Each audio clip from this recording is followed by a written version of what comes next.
Magkano ang presyohan ng parot as of to March 2025? Okay po mga kahabi, yun yung ating pag-uusapan sa video ito.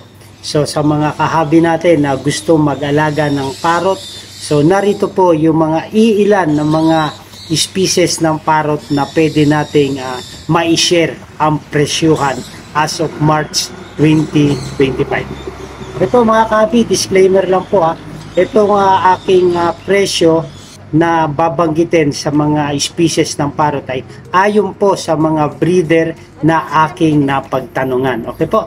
So ang presyo po ay depende po ito sa breeder and seller na inyo pong makakausap. So ibig sabihin hindi po ito pare-parehas ng presyo. Ito po ay wala pong SRP. Nasa breeder po ito, nasa seller kung magkano niya ipipresyo itong mga species na ating mga mababanggit. Okay po mga kahabi, at kung bagong viewers ka sa channel na ito, ay humihingi ako ng favor, please subscribe my YouTube channel, Olen Aviary at iba pa. At paki-hit na rin po yung notification bell para ma-update po tayo sa mga usapin ng buhay mag-ibon at sa mga bagong upload nating mga video. Okay po? Maraming po salamat. So tuloy-tuloy po tayo. So magkano na nga ba ang presyohan ng parot as of March 2025? So ngayong buwan at ngayong taon. So simulan po natin sa gray parrot. Okay po. Also known as Congo gray parrot or African gray parrot o yung madalas nating banggitin na AGP. Okay po. Congo gray parrot is an African parrot. Yung scientific name po nito ay Psittacus eretacus. Okay po. Yung conservation status naman nito ay ayon sa IUCN ay endangered species na po ito. So nanganganib na po yung kanyang conservation status ayon sa IUCN o yung International Union of Conservation of Nature. Yung category naman po nito ay CITES Appendix 1. Okay po. So yung lifespan naman nito mga kahabi, itong African gray parrot ay umaabot ng 40 to 60 years in captivity. Okay po. So sa nagnanais ng ganitong species, ang gray parrot ay nagre-range po ito ng 40,000 hanggang 45,000 each po kahabi. So depende na po ito sa ilang months at ilang taon po yung African gray parrot. So ito po ay nagre-range ng 40,000 hanggang 45,000 pesos po bawat isang peraso. Okay po. So ito ang gray parrot o yung common name natin na AGP. Okay po. So yung sunod naman natin na species ng parrot ay yung Roseifrons conure.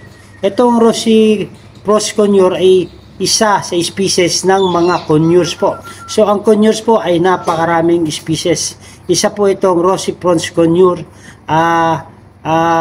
Minsan also known as rose-fronted conure. Okay po. Or rose-fronted parakeets. So yun po minsan ang kadalasang naitatawag sa conure na ito, sa parrot na ito.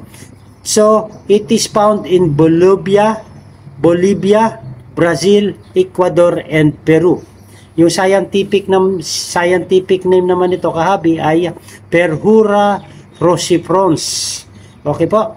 So yung conservation status po nito ay least concern ayon sa IUCN. Yung category naman po nito ay CITES Appendix 2. Okay po. So yung lifespan nitong Roseifrons conure ay 20 to 30 years in captivity. Ang price naman po nito ay 14K hanggang 19K pesos po ang bawat isa. Okay po. So ito ang mga presyohan ng mga parrot as of March 2025. So yung Roseifrons po ay 14K hanggang 19K ang bawat isa po. So yung next naman po nating kahabi na parrot ay yung Alexandrine parakeet. Okay po, yung also known as Alexandrine parrot. Tama ba yung pagka-pronounce ko? Alexandrine. Okay po, o Alexandria. Okay po, so Alexandrine parrot is a medium-sized parrot. Ito po ay native naman sa South Asia and Southeast Asia. Setacula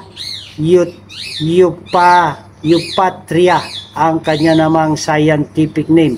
Yung kanyang conservation status po ay near threatened ayon sa IUCN. So nanganganib na po yung kanyang conservation status sa wild. Ito po ay ang Alexandrine parakeet po. It is close relatives sa rose ring parakeet o yung tinatawag nating Indian ringneck. So magkakamag-anak po itong Alexandrine parakeet at saka yung Indian ringneck. Yung Setacula craneri naman po yung scientific name ng Indian ringneck.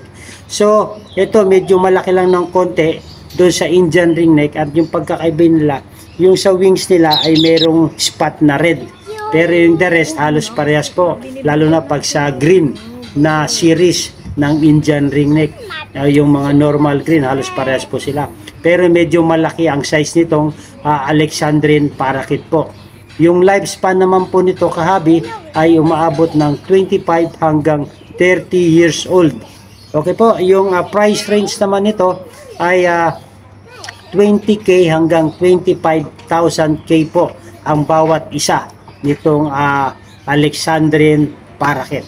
Okay po, so ang sunod naman natin ay parrot na presyuhan ng parrot sa ngayong taon ay itong white-bellied Kai parrot. Okay po, it is found in Bolivia, Brazil, Colombia, and Peru. Yung scientific name naman nito ay Pionetes leucogaster. Okay po, Pionetes leucogaster. Ito naman po yung scientific name ng white-bellied Kai parrot. Yung conservation status naman nito ay vulnerable. So delikado na rin po ang status conservation nito ayon sa IUCN. Yung category naman nito ay CITES Appendix 2. So ano ba ibig sabihin ng vulnerable? Ito yung vulnerable sa Tagalog, yung mahina, light, slow, weak, yun, madaling masugatan. Ito yung characteristic siguro ng white-bellied Kai na to. Meaning, someone who is vulnerable is weak and without protection, with the result that they are easily hurt physically and emotionally. So yun ang meaning ng vulnerable. So yun po yung conservation status. Pero napakaganda nitong white-bellied Kai. Ito rin po yung isa sa aking dream parrot. Hopefully one of these days rin tayo nito, maka-avail nitong white-bellied Kai parrot. So yung lifespan naman nito kahabi ay 20 hanggang 30 years old. Roughly 26 years po ang kanyang lifespan. Yung price range naman nito kahabi ay nagre-range ito ng 45,000k hanggang 48,000 each po at depende po ito sa seller at sa buyer, sa breeder. Okay po. So kahabi, yung sunod naman natin ay yung black-headed Kai. So isa rin po ito sa species ng Kai parrot. Okay po. So ang pagkakaiba lang naman nito, yung black-headed, yung sa white-bellied. Okay po. So yung black-headed Kai naman po ay also known as black-crowned parrot. Yun. Okay po. Yung black-cape parrot, yun also ibang tawag. Yung scientific name naman ito ay Pionetes melanocephalus. Okay po. Tapos ito ay matatagpuan sa Brazil, Colombia, Ecuador, French Guiana, Guyana, Peru, Suriname, and Venezuela. Okay po. So yung conservation status naman nito ay least concern ayon sa IUCN. Yung category po ay CITES Appendix 2. Yung lifespan po nito ay 30 years in captivity at 15 to 20 years naman in the wild. Okay po, so yung price range naman nito kahabi ay 35,000 hanggang 40,000 K. So medyo mababa ito ang presyo kaysa white-bellied kay. Pero pares po silang maganda kahabi. Okay po mga kahabi, so ito po yung ating napagtanungan direct sa mga W Farm Permit Holder. So pag binili po natin ito ay meron po itong kasamang documents na manggagaling sa W Farm Permit. Official receipt or deed of sale. Or kung meron kayong mag-anak na mag-donate nito ay deed of donation. Okay po. So napakasarap pag meron tayong kamag-anak na merong W Farm Permit Holder at baka mabiyayaan tayo ng isang gusto nating alagaang parrot species. Okay po mga kabi. So yun po ay ang presyohan ng parrots as of March 2025. Okay po, so yung sunod naman nating parrot ay yung yellow crowned pa-Amazon. Okay po, so yellow crowned parrot also rin na ito po ay also known as yellow crowned parrot. Native naman to sa tropical South America, Panama, and Trinidad and Tobago in the Caribbean. They are found in the Amazon Basin. Okay po.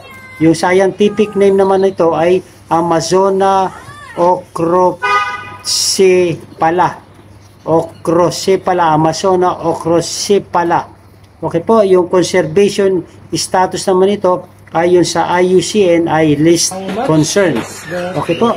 So yung lifespan naman nito kahabi ay napakaganda dahil umaabot ng 50 to 60 years or more. Ito yung yellow crowned Amazon.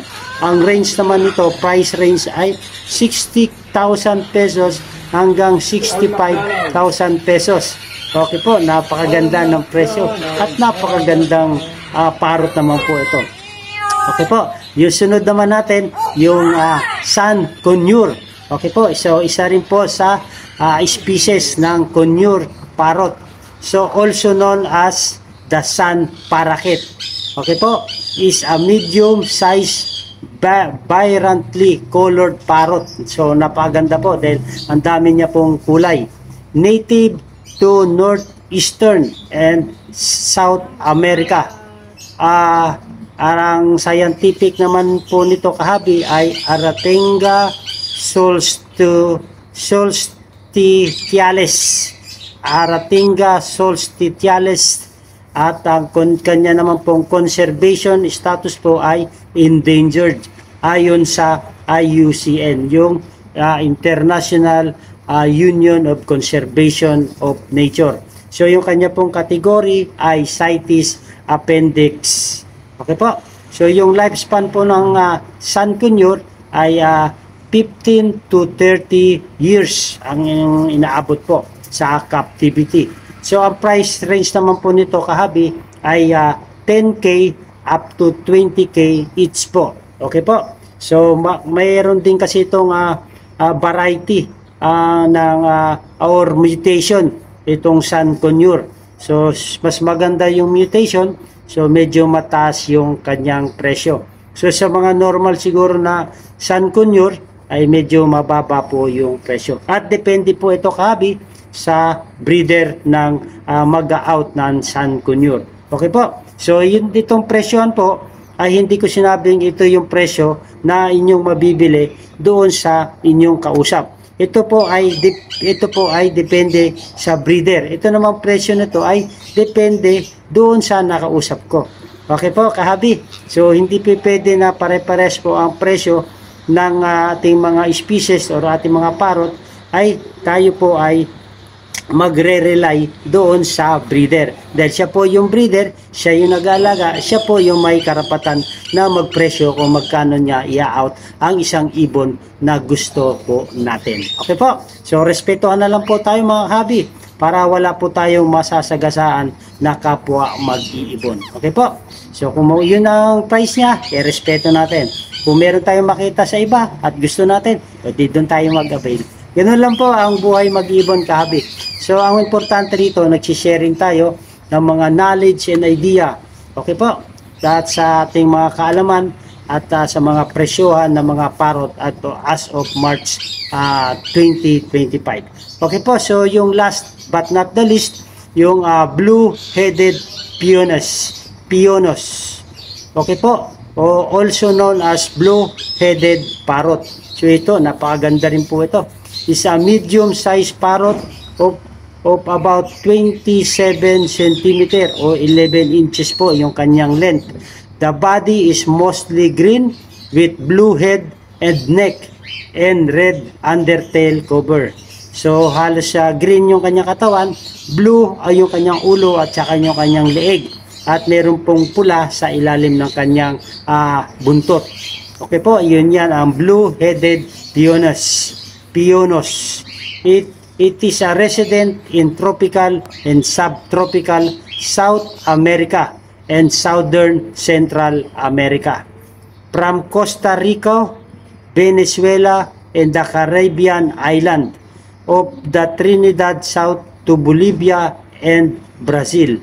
Okay po, yung scientific naman po nito ay Pionos menthrus. Pionos menthrus, scientific name ng blue-headed Pionos. Ang conservation status po nito kahabi ay least concern ayon sa IUCN. Yung lifespan po nito kahabi ay umaabot po ng 40 years. Napakaganda. Ang price range naman po nito ay 42,000K hanggang 45,000K bawat piraso po. Okay po mga kahabi. So ito mga nabanggit ko na mga species ay ayon lamang po sa aking napagtanungan na breeder. So marami pa pong mga species na parrot ang pwede nating malaman. Hopefully sa susunod mag-inquire ulit tayo sa mga hindi natin nabanggit dito. Sa susunod na video alamin naman natin yung mga presyohan ng mga ibang parrot po. Baka nandun yung gusto nyo. So mga kahabi, yung may gusto dito ay ito po yung presyohan ng mga nabanggit nating parrot species. Okay po, maraming po salamat mga kahabi. At kung nagustuhan itong video na to regarding sa buhay mag-ibon at sa mga presyohan ng mga parrot at as of March 2025 ay humingi ako ng favor. Please subscribe my YouTube channel, Olen Aviary at iba pa. Okay po, at take note lang po kahabi baka yung ibang yung price nitong na mga species na parrot natin ay mayroong ibang mga breeder na hindi pa include yung pagde-DNA at saka re-release ng papers at saka yung paghatid o yung pagta-travel ng ibon. So depende na lang po yan sa inyong pag-uusap kung include na po yan or package deal na sa presyo nito or separate pa dun sa DNA, sa papers and sa LTP at saka sa pag-travel ng ibon kung magkalayo naman kayo ng inyong area. Okay po. So maganda kung nag-uusap tayo ay nag-uusap kayo ng breeder and seller. Okay po mga kabi. Hanggang dito lang po muna yung ating topic regarding po sa presyohan ng parrot as of March 2025. Okay po. Maganda ang buhay pag may alagang ibon sa ating bahay. Napakaganda itong mga parrots nito. Hopefully one of these days meron ako dito. Isa man lang sa mga parrot na ating napag-usapan. Okay po. Maganda ang buhay. At mabuhay and God bless. Thank you for watching.